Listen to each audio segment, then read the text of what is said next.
Hello there. Today we've got a bit of a treat for all you looking to install your original shower shelf. So let's begin.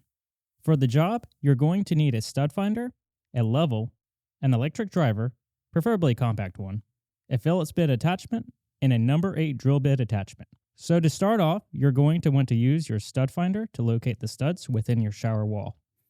If necessary, install 2x6 blocking.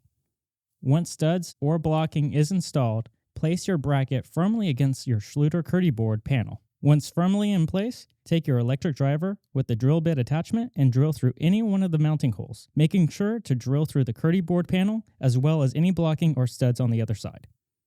Once the pilot hole is made, and with your Phillips bit swapped out in your electric driver, fasten one of the provided screws through the mounting hole into your drilled pilot hole.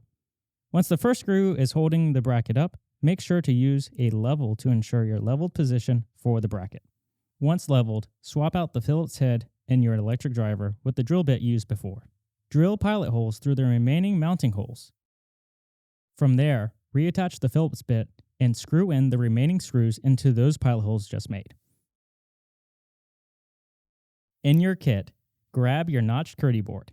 Fit it onto the bracket so that the notch lines up with the width and depth of the bracket.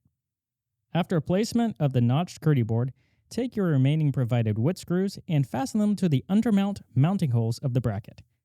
No need to drill any pilot holes. Once the notched Curdy board is secured to the bracket, it's just as simple as wrapping it with the Schluter waterproofing wrap, mudding the Curdy board, and installing the tiling. And like that, you have the original shower shelf fully installed and ready for use.